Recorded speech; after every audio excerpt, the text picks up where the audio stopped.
দশা হলো কেন? আকাশবাণী হলো, সেখান থেকে বলে, শোন পান্ডা, যে মাকে ভক্তকে তুই ছেলা দিয়েছিলি, সে যে আমার পরম ভক্ত, তাকে নিয়ে আয়, তার কেস তোর বক্ষের মাঝখানে বুলিয়ে দেবে, তোর রক্তটা বন্ধ হয়ে যাবে। হীরামণি বেশ্যাকে চতুর্থ লাই করে নিয়ে গেল, তার কেস মূল্যায়ন করা হলো। আজও পর্যন্ত যারা পুরীধামে যান, হীরামণির কেস আপনাদের মাথায়, সবার মাথায় ঠেকানো হয়। সেই হীরামণি সশরীরে বেশ্যা ছিল, পুরুষের সহচর্যে সশরীরে স্বর্গে গেল।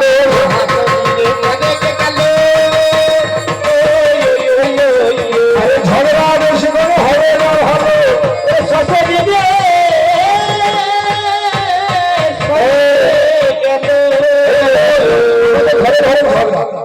স্বামী স্ত্রী ঝগড়া বেশি ঘন্টার নয়। মাঘ মাসের দিন কনকনে ঠান্ডা, কালী পূজার গান করে বাড়ি গিয়েছি। রাত্রি 2:30টার সময় সকালবেলা উঠেছি, গিন্নি দেখছি এত বড় একটা কাল্লা মাছ পরিচয়। গিন্নি এত বড় কাল্লা মাছ কি ব্যাপার?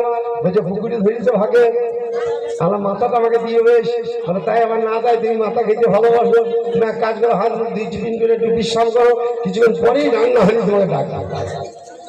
হাত মুখ দিয়ে ফ্রেশ হয়ে এমন সময় ভাজা ভুজো করতে করতে বুঝলেন, তন্দ্রাচ্ছন্ন অবস্থা, আমি বিছানায় শুয়েছি, আমাকে মরাম মরাম করে আওয়াজ হচ্ছে।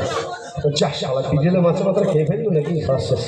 কোন রকমের চোখটা খুলে দেখছি, ও বাবা মহারানী, এই মহারানী এদিকে আমার দিন নেই। মহারানী আমার ঘরের দিকে পেছনে হয়ে মাথাটাকে ধরে মরমর মরমর করে খাচ্ছে। আমি মাছের মাথা না খেতে আমার মাথা খেতে সবাই এত রাগ হইত না। চলো রাগ হয়ে গেল, ঠিক আছে ভাত দেখ, আর ঘুম আসছে না, চরম ঝগড়া। শুয়ে আছি, কিছুক্ষণ পরে মহারানী ডাক দিয়েছে, কই গো কই গো, বলাও যে হাতে একটু তেল নিয়ে মাথায় নিয়ে ঝক হয়ে হাত মুখ একবার কাপড় চোপড় ছেঁচে কাপড় চেঞ্জ করে বসে পড়েছি। মহারানী বলছে মাথায় যাইছে না, আমি খাইয়ে নিই, তা পাওয়া যাবো।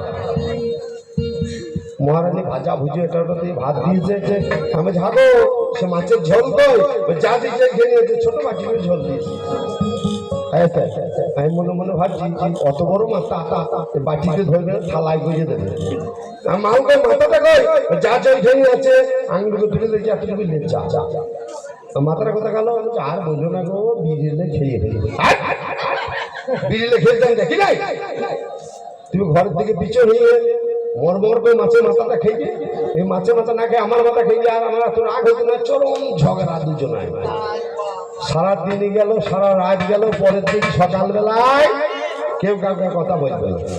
মহারানী প্লেটে দুটো 20 মিনিট একটা কাপ চা নিয়ে ঠক ঠক করে আমার সামনে নামিয়ে দিয়ে আরম্ভ করেছে, শীতের দিন চা বেশি করে গরম থাকবে না, সারা ভারী কায়দা করে খাওয়াই যেত। চা বিস্কুটটা খেলাম, একইভাবে 8টা সাড়ে 8টা বাজে দুটো বেঙ্গনি ভাজা মুড়ি ঠক করে নামিয়ে দিয়ে প্রতিদিন মেখে দেন। সেদিন মহারানী রাগ হয়েছে, আর মাখবেন না, আজ আমার কাজ আছে, মুড়ি থাকবে বেঙ্গনি থাকবে, নিজে মেখে খাই, খাক না খাই না খাক আমি কথা বলিও নাই বলবো। মুড়ি গোটা খেলাম, 10টার সময় একইভাবে ভাত করে দিলে সে গোটা খেলাম। রাত্রিবেলায় মহারানী নিজেও চারটি নিয়েছে, আমাকেও চারটি দিয়েছে, হপ হপ হপ করে খেয়ে নিয়ে লেপন দিয়ে থালা থেকে টুক করে দিয়ে লেপে ঢুকে পড়েছে।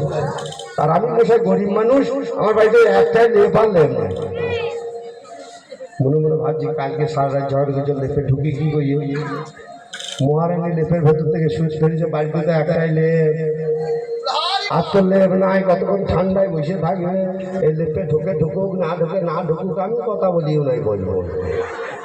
আমি যেন লেপে ঢোকাই ভালো, তবে কোন দিকে মুখ শুয়ে আছে দেখি, দেখছি ওই দিকে মুখ শুয়ে আছে, আমার এই দিকে মুখ শুয়ে অসুবিধা লাগে। আমি জামা কাপড় খুলে এই দিকে মুখ শুয়েছি, মাঝে ফাঁক হয়েছে, হুড়ুর হুড়ুর হুড়ুরকে ঠান্ডা ঢুকছে, যাদের পরে তারা বুঝবে।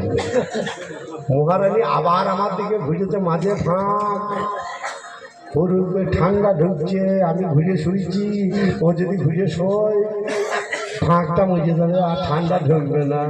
ছয় শোক না শোয় না শোক আমি কথা বলিও নাই বল, যেই ঘুরে শুয়েছি মশাই মুখে মুখ ঠেকেছে, আর অন্য ভাব হয়ে এতক্ষণ ধরে আমাদের স্বামী স্ত্রীর ঝগড়া আপনারা শুনলেন, এইবার আমাদের মুখে মুখ ঠেকেছে আর ভাব হয়ে গেছে। এবার লাগবে বলে বললে বলে আমার ভুলের বেলা হাতে ধরে এই মেয়ে ছেলে এই তো এই মেয়ে ছেলে কি হয় ফুলের মালা হাতে লইয়ে তুমি কোন মনে